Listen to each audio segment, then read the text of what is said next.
episode 70 something. I'll check again. It's going to be episode 73. Hi, everybody. Yeah, that was my Stop Shitting All Over Yourself podcast song. Don't think it's going to go to the top of the charts, but it kept you entertained for 30 seconds. Hello. I am Vanessa Konecki, your host of Stop Shitting All Over Yourself. And today I have an incredible person with me. I am so excited to share her thoughts. Today I have Sherri Damon with me, and she is the founder of FLIHH. Now, FLIHH is she actually does a lot. She's a psychotherapist. She is an advocate for work-life balance. She does so many things. I couldn't list them all here. But the key area why I wanted to invite her to the podcast was because she has this Cooper philosophy, this model, not philosophy, it's a model of training and education to help people who mostly she focuses on people with eating disorders, but it is a therapeutic model that works with many other types of issues as well.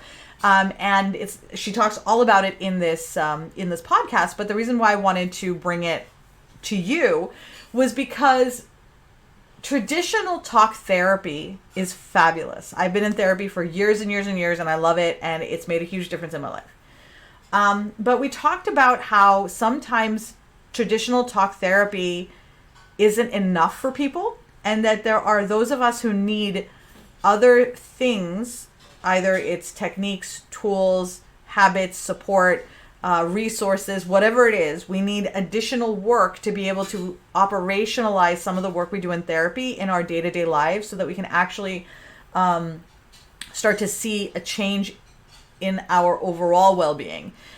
And the reason why I thought this was so important, or I feel this is so important, is because for me, when I was about 5, so I talk about this a lot, that April 2018 was when I began my true healing. So that was like where I was like, I recognized, one of the key things that I recognized at that time was that I had been in therapy for 20 something years and I still felt like shit. And I was like, I don't understand why I'm not feeling better. Like, if therapy is in fact supposed to help me, why am I not moving forward? And I really spent a lot of time thinking about it. And what I realized is that I was doing a lot of talk therapy, but I would just check off the box and say, I've gone to therapy, I've done my work, check, I'm doing it, right? And then I go home and do the exact same habits, behave the exact same way. There was no operationalization of these ideas to figure out, how do I reapproach my life with this new thing that I've learned in therapy? So I would learn it, but then it would go dormant. And what she talks about in this podcast is operationalizing what you learn in therapy. And so for me, that was very powerful. I hired a coach. That's what a lot of people do, is they'll have a therapist and a coach to help operationalize.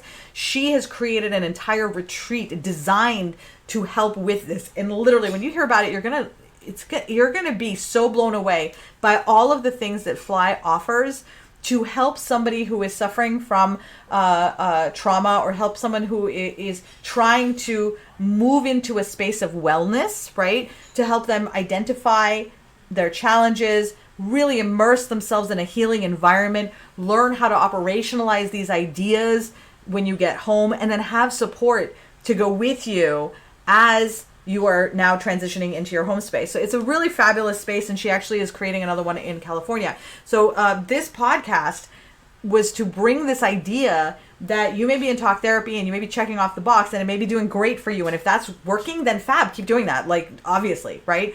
But I wanted to shine a light on this other aspect that might resonate, in that you're like, I'm going to therapy, I've been going to therapy for years, and I think it's important and I don't want to stop, but I feel like there's something else I need to do to be able to really take what I'm learning in therapy and operationalize it into my day-to-day life. And so now I cannot wait for you to hear this, because I'll tell you, the second I started operationalizing my therapy was when I believe my true healing began in April of 2018. So like, that was sort of when the conversation began, but it wasn't until this click happened that I started to really practice my therapy work that I really started to see a difference. So let's go listen in and see what she has to say. You, by the way, are one of my very first South Shore special features. So I've created like a new little thing in the podcast for like my South Shore specials. And anyone who's from like this general area, who's going to be in the conference or part of the South Shore Business Network, I want to sort of like highlight them and do the specials. So congratulations, my inaugural. So I know you, but I'd like for my listeners to catch up a little bit. So tell us a little bit, hello everybody. I'm here with Sherri Damon. I always forget to start the podcast that way because I just want to dive right in and start talking. Yeah. I met Sherri through the South Shore Women's Business Network, and we had a conversation as part of her onboarding. And I just really, we connected so strongly. I really enjoyed our conversation, and I wanted everybody else to get to know her because of all the amazing things you do. So Thank please tell you. my listeners a little bit about yourself. Sure. So I'm a licensed mental health counselor, licensed in a few different states, and a wellness teacher and meditation teacher and sound bath healing certified practitioner. And I have been in practice for well over 30 years, as doing those things. And then about 6 years ago, realized that I was developing this Cooper model, which I'm sure we'll talk about this morning, but as I was developing the model, I realized I needed to have a place where people could experience and learn the strategies, because just sort of hour after hour talking about them in a sterile therapy office, all the ideas sounded great, and then people would leave and then go home and kind of not know how to implement them, and then come back the next week with the same thing going on. And so I developed this model, and then I built this tiny little therapeutic farm to start practicing using the strategies in the model, and develop my whole TheraFarm model. And then from there, it's just blown up. We have 9 therapists and 4 dietitians and wellness teachers and yoga teachers and Thai massage. And we have so many different things that we offer. And we really have a very strong specialty in eating disorders, but we work with a lot of different health and mental health issues. Oh my God. Like seriously, now everybody knows why I wanted you on here. Cause like just in that, like whatever, however long that took, I've got like so many things I want to talk about. So I actually want to talk about the part that impacts me the most to start with, because that's just, oh, did the light go out? Sorry. Because you didn't move, right? Did it just turn off because of the lack of Forgot to that's switch funny. it to the non-motion detecting light. This is, I always call Fly and Butterfly Farm a perfectly imperfect space. That's like how I think of it. It's like, if it's going to go wrong, it's probably going to go wrong, but we're going to be okay. We're going to make our way through it. Absolutely. Well, because part of the actually the joy is the making your way through it, like solving the problem. When you come out at the end of it, you're like, yeah, I did that. It feels Exactly. good. Um, okay, so the selfish part of me is going to talk about the part that like resonates the most with me, and then we'll move on. So the part that resonates the most with me in there is about 5 years ago, I've been going to therapy since I was a child. I come from trauma, I have a lot of things in my life, so therapy is not a stranger to me, off and on over the years. But I think I've been going consistently for at least 20. And about 5 years ago, I had this realization. I was like, okay, you know what? I've been going to therapy for years. Why do I feel like I'm still dealing with the same shit, or I keep coming back to the same place? And I realized exactly what you said, that, and so I'd like to ask a question about that. That what would happen is I talk in therapy and I would really literally just check off the box in my mind that I was doing the things that needed to be done. It actually never occurred to me that there were other actions and other steps I needed to take, and that those were the things. And I don't blame my therapist, because like I don't know that this is something, a conversation that, like, they say this is what are you going to do and how are you going to implement this, but I don't think the translation is hitting, because it definitely didn't translate for me. And then when it finally did, and I was like, I understand what you're saying. It's not just me sitting and telling you about my problems. Like, habits have to change, behaviors have to change. So I'm curious, as a therapist, why do you think that, where do you think that disconnect is in that? Like, because a lot of people do talk therapy, and for a lot of people that's enough to help them, and that's fabulous. But for some people there is that like extra layer of work that is needed. What do you think that disconnect is? Yeah, and so obviously, I think therapy is amazing and it's an incredibly powerful tool. But for so many people, what I talk about is mind, body, spirit, environment, health, and healing, right? That Yeah. there are different aspects of us. And so we can cognitively process something. We can sit and we can talk about it and we can come up with like, aha moments, or yeah, those behaviors lead to this, or I understand these triggers, or if I just do this a little bit differently, and we learn to stop shooting on ourselves. Like a whole component of my model under the optimism piece and the Coper model is to really change how you're talking to yourself, right? But sometimes that's not enough to get your feet moving in the right direction. So something like learning how to use play and recognizing that those strategies feel different in the body. Do it using the strategy of empowerment, which is the E in the Coper model, right? And like going out and helping to, so for example, here, like with the TheraFarm model, going out and helping feed the goats or plant some seeds or dig in the dirt or walk on the labyrinth, or, do different things where your feet are literally connecting with the activity that you're learning. And then you're reflecting on it and being able to kind of process, oh, that feels different, or I thought about things differently. I always describe to people that like when you're stuck, if you think of sort of traditional CBT, thinking, feeling, and behaving in like a triangle, right? And when you're stuck in one place, I keep thinking about this, I keep talking negatively to myself, it's all thought based. The Mm-hmm. most effective thing to do is kind of come out of that, right? And do a behavior or shift to a feeling. And that's hard to do on your own. It can Yeah. make sense when you're sitting there talking about it with somebody one-on-one, but then when you go into your life and there's all those same stimuli or those same triggers, and let's face it, our world is very overstimulating. Like there's just a lot that our brain has to take in. Mm-hmm. And I teach people a lot about, oh, I could go on this for hours, but I teach people a lot about how we live so much in our sympathetic nervous system because we are so overstimulated, and then Yeah. our processing doesn't work the same way that it would if we could kind of come out as sympathetic and into parasympathetic, and our body is able to rest and digest and process and plan on all those things. God. Okay, let's go back to that sympathetic thing because you're flipping some switches that are very important to me. Because like one of the things that I found, because almost every person I've ever worked with is in some stage of burnout. Either they're like already so far gone, they've already been in the hospital, and like now they've realized that they have to change the way they're dealing with their lives, or they know they're overworked and burned out, but they're in that space. And this is where I'd love to hear a little bit more. Oh, so delicious. Where they're like, it's almost like, okay, so I'm totally overwhelmed. And you say to me, okay, I'll take some work off your plate. No, you can't. I have to, like, nobody else can do this. Or, well, no, I can't do this. And like, even though they're overwhelmed, any action that you offer for help is rejected because I can't. And I've been in that space myself. So this is not coming from a place of judgment. It's coming from a place of empathy where you literally feel like you are trapped in constant stimulation. And I think of it as my brain almost being on fire, right? It feels like it's on fire, like there's 8,000 things running around in there. And I don't know. And in those moments, I'm trying to do what you're explaining, which is like you forget you even have those tools from therapy at that moment because you're in such chaos.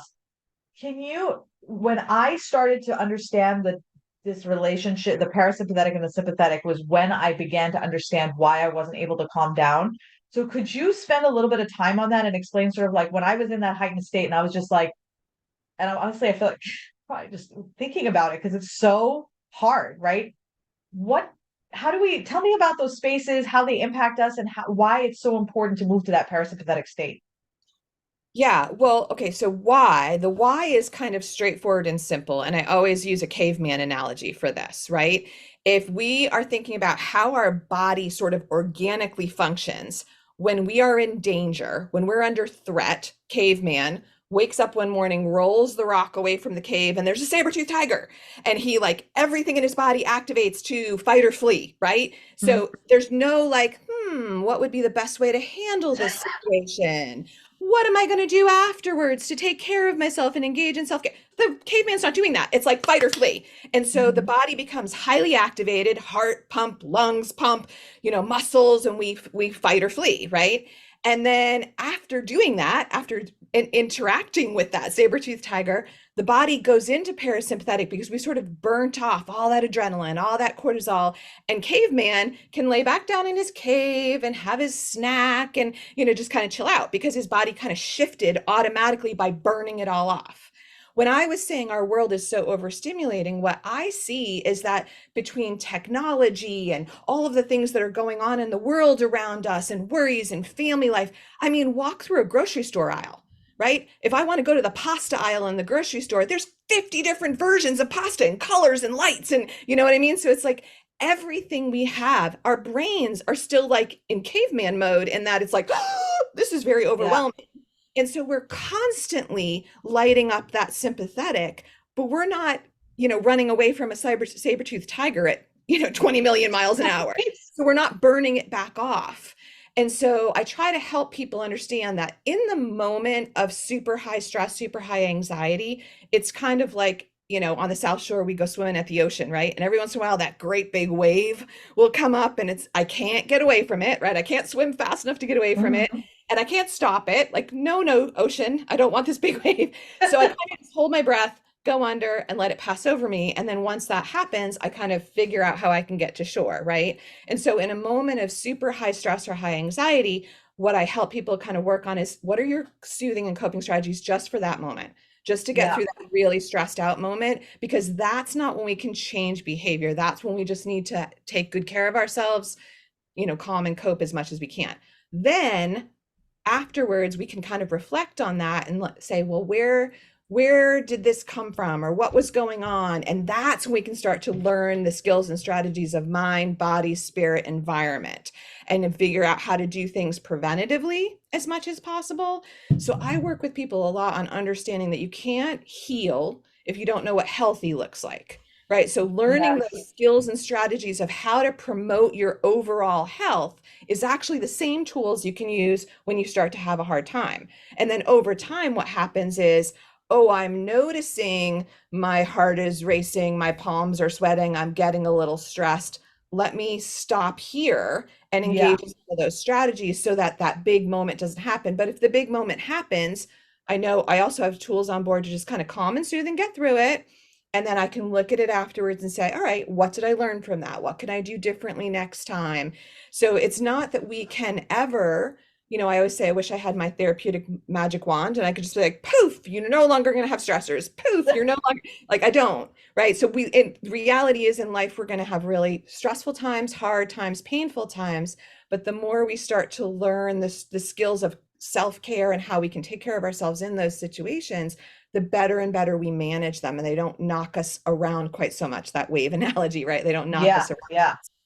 I love that because it's almost like you described my healing journey as you were talking. Because like the realization came first, and my therapist. So I've had two since then, and like when she and I started talking about hey, I'm noticing this. She was like, all right, let's do it, right? She's fabulous, and so we kind of worked in that direction. And then when I moved to the South Shore, I actually switched therapists to deal specifically with, because my therapist was closing her practice. She's running a practice now and not really seeing patients.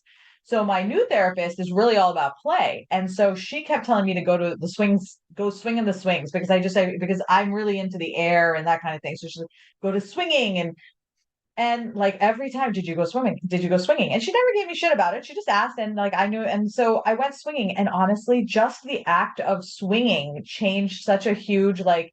And so now I try to go swinging whenever I can, because it really does make that difference.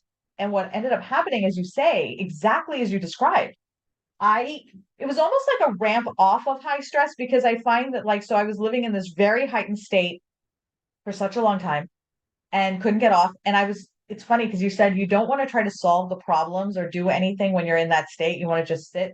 But that's the state I find at which we're so desperate to take action, right? Like, and I have my sister and my friends who call me in a height of panic in a moment in their lives, and they're like, oh my God, I need to do something. I'm like, actually, you don't. You need to literally do nothing, because you don't want to make decisions about anything in your life when you're literally at your lowest point. When you're at like, why would you make a decision against you from your highest self when you are at your lowest, right? And so my general rule of thumb became, don't contradict decisions that you made as your highest self when you are feeling your lowest self. And Yeah. it's served me pretty well. And I think that like the other thing about what you said that resonated, because so many things did, was that it gets easier, right? So like I think that at the beginning you feel like, I'm going to feel this way forever and I'm going to have to use these coping techniques this way forever. But what we don't realize is that we've become conditioned to this level of burning, right? Of constant, and that you actually, our actual state is much calmer, and it doesn't need to be that way. And like you, when you, like you said, when you notice it happening, you can kind of be like, oh, that's happening now. And very gently kind of redirect yourself rather than letting it get, because I've been there where I get to that. Even now, sometimes that happens, but like I know my tools, right? I'm like, it's easier for me to grab them, whereas before was really hard. So thank you for sharing all that, because I love those analogies. That's amazing. And they resonated so much with me. I simply had to share that you literally outlined my whole last 5 years journey. So thank you. Thank you very much. Good work. So tell me about your model, because like I really love this model. And I will the farm come up as part of the model, or will we come to that Yeah, later? so really it's two models that I have designed and trademarked and all that kind of fun stuff.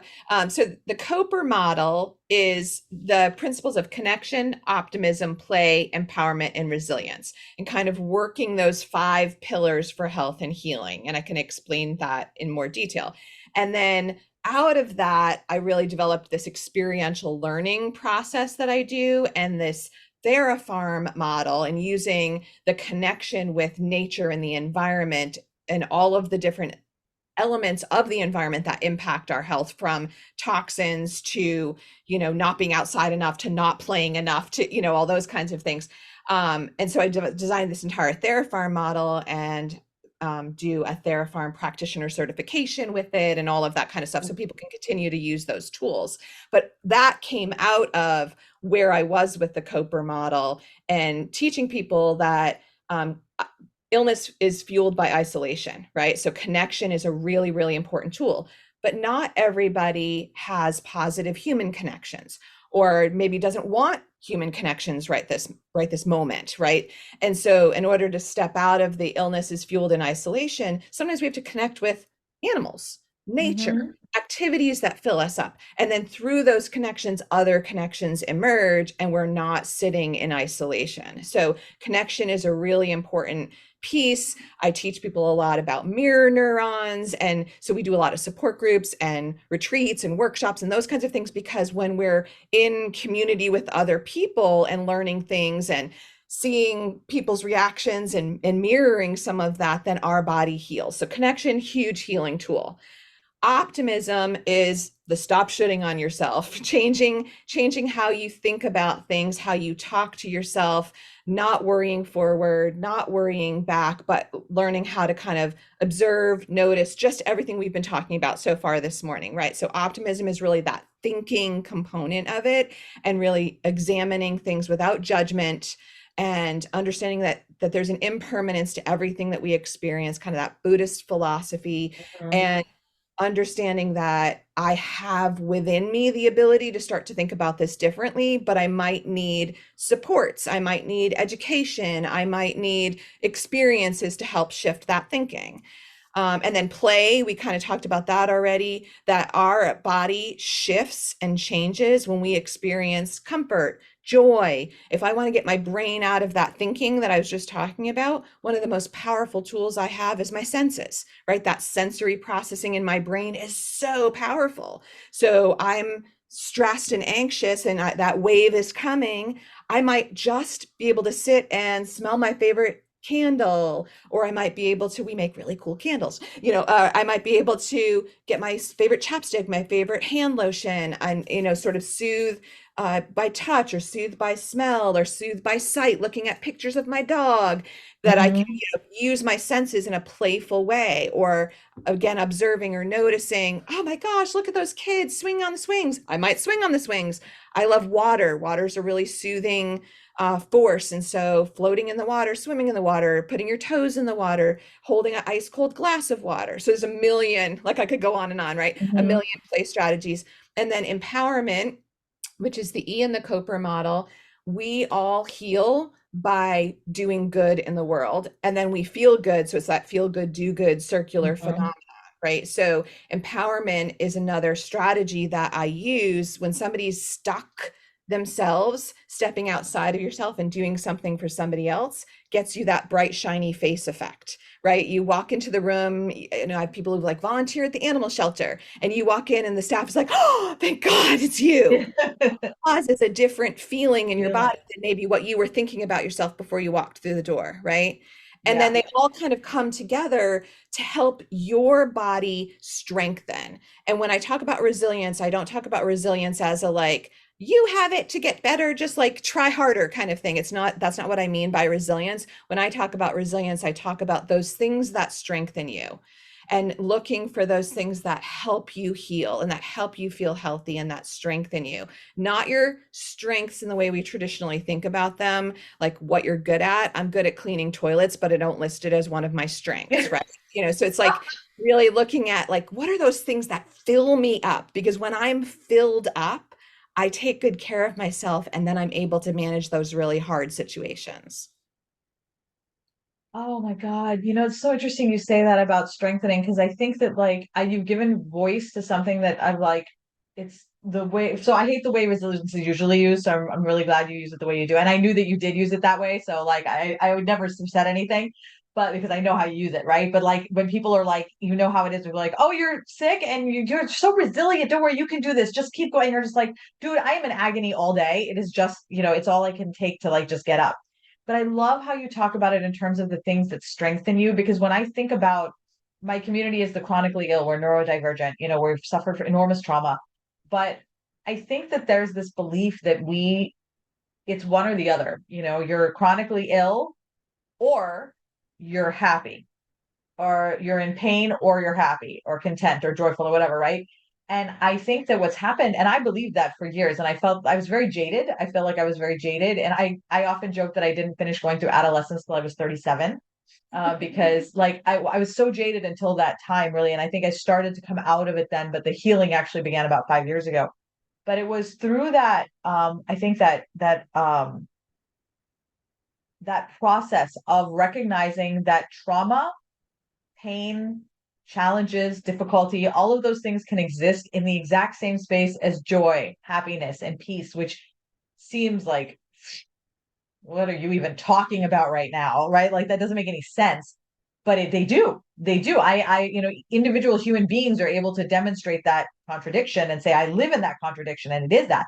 I love that you teach on that. I'm so curious. Actually, no, before I go to the curiosity part, I actually wanted to I love that you said you were talking about, I have it in me to do this. You have it in you to do this, which I think is such a powerful thing, because in my work as a coach, and it actually is why I stopped coaching, was because I realized that the people that I'm not qualified, I think, to help. People need therapists as well as a coach if they're going to work with me. You have to have them both, because they all had gone through trauma.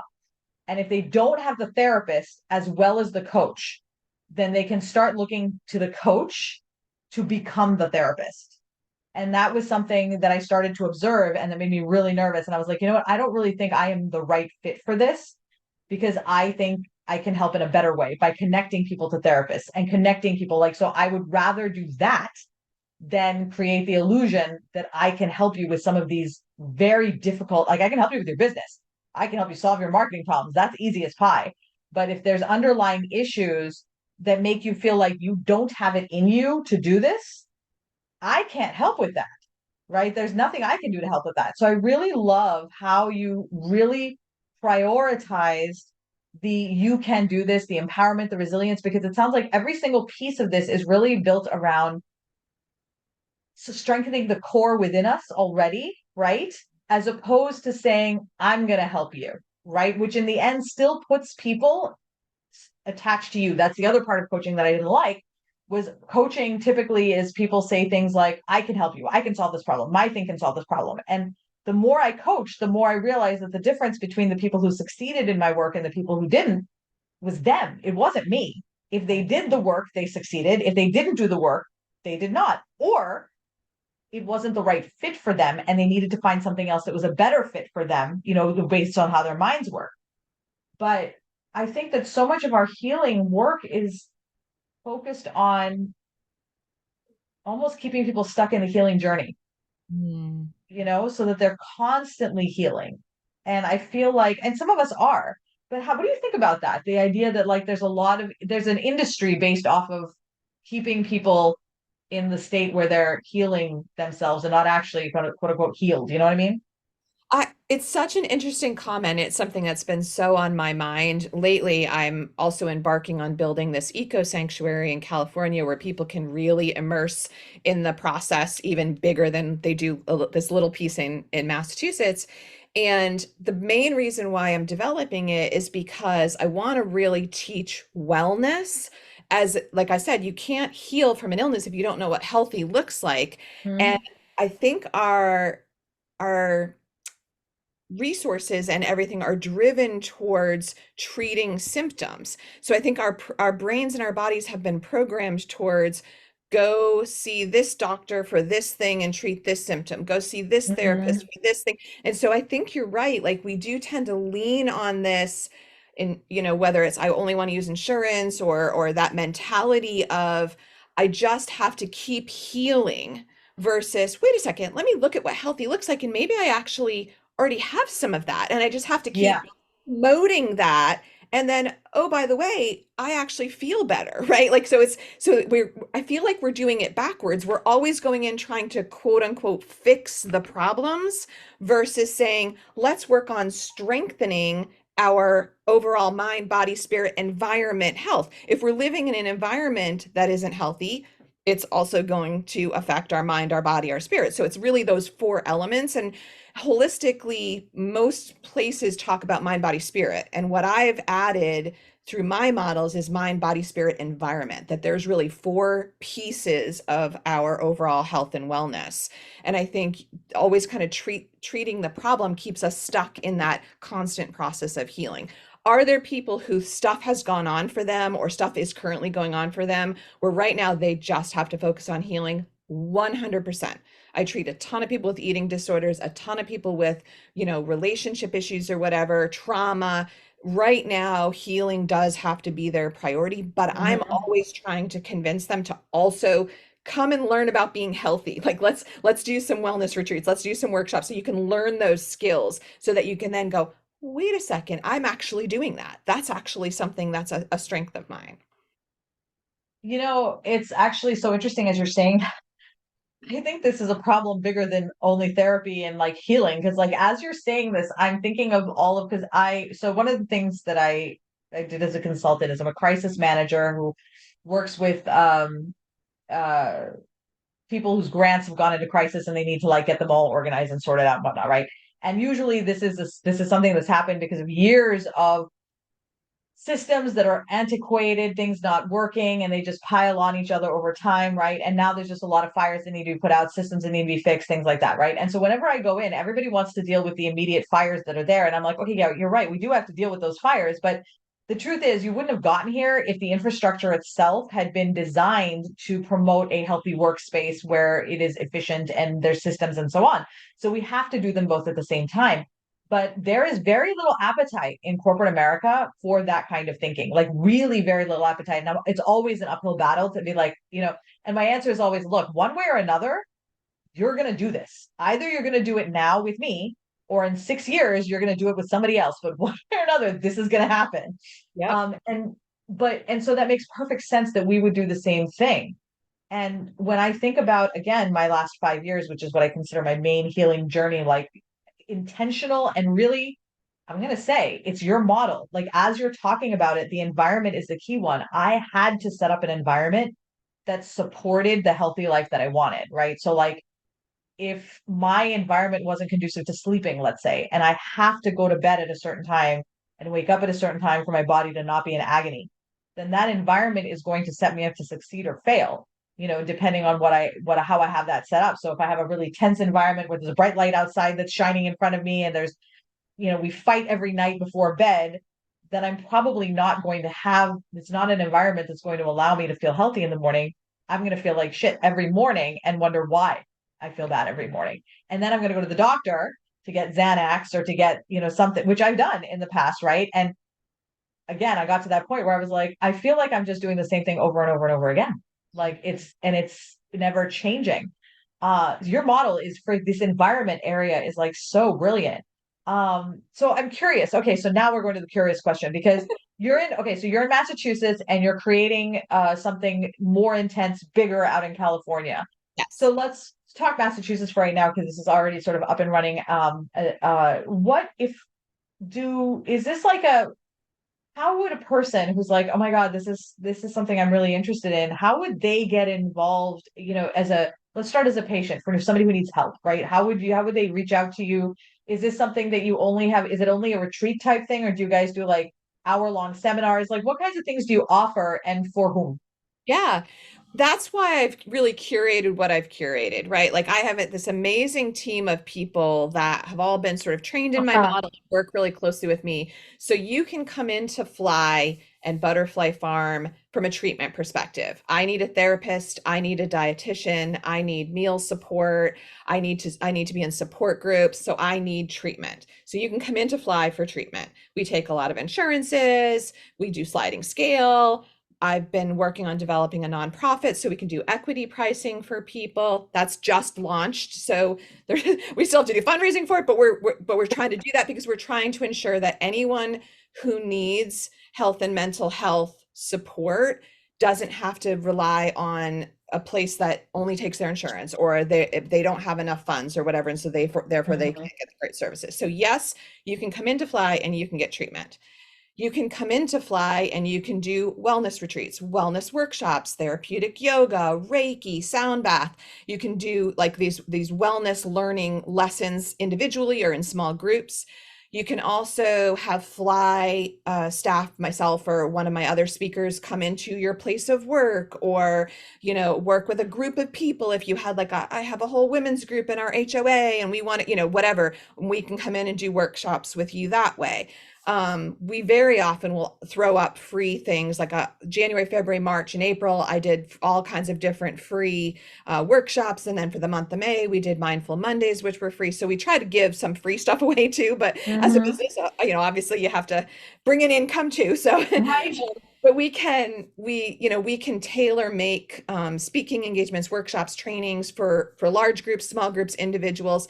I have a life coach who works for me, so she can really take a lot of what you might be doing in therapy and then figure out how do we enact that into moving your life forward. So exactly like you were saying, I know my lane, right? I know what I can teach about, I know what I can treat. And then when it's like ongoing coaching, they can see Ariana. Ariana's working with somebody who really needs therapy. So we have the therapist. I'm working with somebody who really needs some guidance around meals and how they're fueling their body. So they can see their one of my dietitians. So we have this very close team approach so we can target what's going to help you keep moving your bar forward, or what workshop does your group need, and then we can tailor it for you around the health and healing journey. Wow. So, like I'm listening and it's almost like, okay. So you know how like back in the day, actually they do it now too. We hear about it all the time. The rich folk, they go to like these retreat places where somebody waits on them hand and foot and does this, and like they get to reset their lives and come out with Botox, right? Or whatever it is that they do in the retreats. I don't know. But it almost feels like you've put together that kind of concierge, almost like full round 360 person human healing organization that typically I would only expect rich people to be able to afford, right? Like that's not so but this is something that is accessible to like a normal human being like me, right? Yeah. That is incredible. What a wonderful, wonderful idea. And I Um, will say that's exactly what I'm building. I'm going to try to build. I've got the land, and now I'm going to get there. Build in California is that like that blending of that. Ah, I'm in this glamping, gorgeous, beautiful environment, and people are taking care of me. But I'm also learning all these skills and strategies. And there's a nonprofit that can send people there from an equity pricing standpoint. So it doesn't amazing. only reserve that really good self-care, learning, immersive environment working with the animals, planting, growing the food on the property, green roof, eco-conscious. Like that's not only for the wealthy, that's for all of us because that's all how all of us can be healthy. Because Yeah. I am not wealthy. So I know what that's like. So amazing, right? It's because I love, you never know what kind of the ingenuity of people who are like want to solve a problem and they're like, I want to solve a problem for this group of people. Like I think it's almost easy to solve problems for rich people because they have the money and they're like they can throw the money at the problem. And because either it's time, money, or like working around systems, but like one of those things is going to be the price. So I love this. So I'm curious then, if we pull back a little bit and let's say that somebody right now isn't quite ready, like, or maybe they live in like Minnesota and there is no, I mean, there's nothing. I mean, I'm not saying that Minnesota doesn't have these. I just don't know somebody there. What if someone is right now, because you mentioned on your LinkedIn profile, as I was stalking it earlier today, you said that like you strive for work-life balance. So I actually wanted to ask you something about that is, you are doing something monumental and it takes a lot of not just time and effort, but also soul. Like your heart is in this. And so that's a different type of energy altogether. So I'm curious to know how is it going with the work-life balance and like how do you maintain your well-being in the face of the challenges that come with doing what you're doing? Yeah, it's such a great question because when you're trying to like launch and set up and promote like huge things all at once, you feel like it takes every ounce of your energy starting at 5 a.m. and then dropping at, 7 p.m. kind of thing. And so I will say, just like every other human, I have times where I get caught up in that and then I'm done. I'm burnt out. I'm recognizing. So I try to do a lot of observation. Where are you? How do you feel and what do you need? Right, is something that I say often, and I try to hold myself to it too, and say, okay, I need to get back on track. You've been getting up at 5 o'clock in the morning, go, go, go, go, go, and you're not starting your day with yoga and meditation. You're not fueling your body in a healthy way because you're just like cramming stuff in as you're running through your day, and you're Yeah. working with people and teaching them how important that balance is. Okay, message to self, we need to do that. So do I get caught up in times where I'm not doing it either? Of course, because I'm a human being and I'm gonna, sort of fall victim to old habits, or I'm going to get off track just like every other person does. And then you try to, just like you were saying, kind of notice it. Oh, okay, here's where we're off. What do we need? And so I love vacations. I'm a certified travel addict. But if you only take care of yourself on vacation, that means you spend a lot of your life not taking care of yourself. So I try to work Mhm. on little ways to kind of build it in throughout my day. Huge Red Sox fan, so I go to Red Sox games. I love the water, so I try to go to water whenever I can. I start my day with yoga and meditation. I try to fuel my body healthy. I spend time with my family. And like I said, there's times where that all gets out of whack, and you have to kind of bring it back into balance. But I think balance is about homeostasis, not about equality. Like I spend this much time on self-care and this Yeah. much, it's like it's not going to work like that. It might be I spend this much time on all of this work and now I'm going to kind of start to do this so that it balances out. I like to think more of like integration, like work life integration, just because it's like I feel like balance creates this it an it's almost impossible to achieve, right? Because sometimes I'm just going to be more tired and I'm just going to and especially as women or as people with estrogen and progesterone, like our cycles move through, we're cyclical, right? We're not linear, which is the way most of the world is set up. It's set up in for a very masculine testosterone based world, and we are cyclical. And so we're going to find ourselves at one end of our cycle or another end of a cycle where, and so we can't always have that balance. Like 3 months out of the 3 days out of the month, I just say, well, I'm done. I'm just going to sit here and just wait for these 3 days to pass and really enjoy my life. Because I'm certainly not going to be working because everything I look at, I hate. So it's like, forget that. Okay. So I want to actually, I was talking to, so as a member of the South Shore Women's Business Network, and I think you were on our call the other day, and I thought of you because at the same time on the call, there was somebody else who was on the call who has a cancer, who runs a retreat for people who are going through cancer treatments. Yes. Yeah. And then one of my friends that I know is also starting a retreat. And so like and these are the people who I know who have, and it's like I've never known anyone who had retreats before, but lately I have met a few, and I feel like it really is about the people that I'm meeting because I really like I'm more into the local scene and and so I'm getting to meet a different set of people. And one of the things that I love more than anything in the world is connecting people doing similar things so they can like brainstorm together. Well, as part of these conversations, I learned about, and I'm curious to know if you know about this organization. I wanted to bring it up if you didn't know about them, but if you did know about them, for other people who may have retreats that don't know about them. And this is an organization, I don't know what they're called, but they are basically the New England organization for people who have retreats. Oh, wow. No, I don't know about this group. Okay, I don't know about this group either. So I'm gonna then, so anyone who, okay, so now this is what's gonna happen. People are gonna listen to the podcast. Some people are gonna know about it, some people aren't. Guys, just message Sherri because she's gonna know about it soon, or message me. But I'd love to connect you with the person who actually told me about them so that she can connect you with them.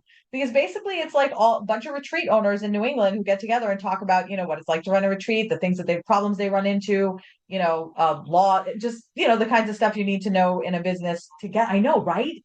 Um, so I really, really love this idea. So I wanted to ask because it does the people that I'm talking about, you and the other women that I know who are having retreats, you are all very, what's the word I'm looking for? Intentional and and I guess you have to be because you're talking about buying land to do something. You've really got to be intentional about what you're doing, right? You can, I'm just going to buy that land and we'll see what happens.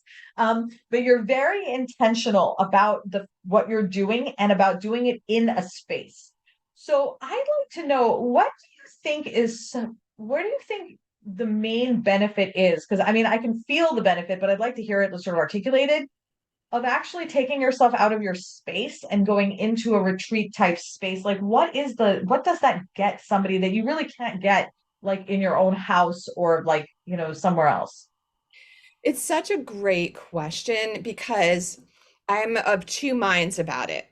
One, what Fly has developed over the past 6 years is how to immerse your day-to-day life in your health and healing journey, because the reality is you live there day to day. So if I remove you from it and you can't figure out how to put it back in place, that could be problematic. So somebody goes into the hospital, recovers or gets stabilized, and then they come home and it starts all over again, and so then they go back. So we try to like help you learn the strategies that can be integrated into your day-to-day life, and that will always continue, which is why I like what we've created, because we always have that too. But sometimes we have to kind of leave that. Remember all that stimulation I was talking about, that grocery store Mhm. aisle and stoplights and all that kind of stuff. Sometimes we have to literally free our bodies, minds, spirits, and change our environment, right? So those four Mhm. elements that I was talking about, and get our feet moving in the right direction. I have to be able to wake up in the morning and do yoga and meditation to feel the benefit of it. I have to fuel my body healthy. I have to sit and look at the stars at night and just breathe. I have to listen to the sounds around me, feel the dirt under my feet on a mindful walk. I have to immerse in we're getting this eco-friendly hot tub that's wood fired, so it doesn't use any electricity and it's really off grid. It's so cool. And developing these stock tank plunge pools because it's hot in the sun in the desert area of California. And so you can just kind of sit in the cold water and look at the mountains around you and breathe deeply, right? So that has this amazing healing property. And then you can take those images, literally, you can take pictures of them or take those images of the experience home. And if you want, you could stay with Fly and we can keep talking about that, and we can keep looking at like, how did you feel? How does that work? How do you establish that at home? Do you stick your feet in a little cold bucket of water and Yeah, say, yeah. what I mean? So like once you've experienced how your body reset, mind, body, spirit, environment reset, then you can enact it in your life. And if you need ongoing help and support, you keep going with that as well. But I think sometimes we have to literally get our feet moving in the right direction. And it's great we can do it here in Massachusetts for, a 53-minute hour, but it would be really great if I could have people like eat, sleep, and breathe it for a few days. And then they Yeah. really start to kind of go, oh, I've got this now. I can take this home and keep doing this. It makes perfect sense. And I love that. God, I just love what you do so much. Thank you I mean, thank you just so much for everything you do. It's what a fabulous resource to be in our community. Thank you so much for your time today. I love talking with you. Is there anything that I didn't ask, anything that you'd like to share that I didn't touch upon? I don't think so. I think we did a great job kind of touching on everything that I do and everything that I'm building. And, I love to I guess maybe one thing I did want to say, because you started to bring it up, is I so believe that we all get healthier by connecting, by sharing resources, by supporting and holding each other up, that it's not about cutthroat competition and those kinds of things. So I love to hear from people who want to pick my brain about something. I love to pick other people's brains about things. So, just connecting with community and allowing people to share ideas and support each other and promote each other and build each other up, I think is so important. So I would love if people reach out to me and want to volunteer with us, want to see what we do, want to copy what we do, want to learn the TheraFarm model. I love teaching and connecting with people. Oh my God, this is exactly why you're amazing for the podcast. Our philosophies are so aligned. I love so much that you offered that to everyone. Guys, take advantage of it because I mean, you never know when you never know what connection is going to completely change your life. I'm constantly surprised by connections that do that. So Sherri, thank you so much for your time. And I look forward to seeing you at the next South Shore Women's Business Network meeting. Take care. Absolutely. Thank you so much. Bye bye.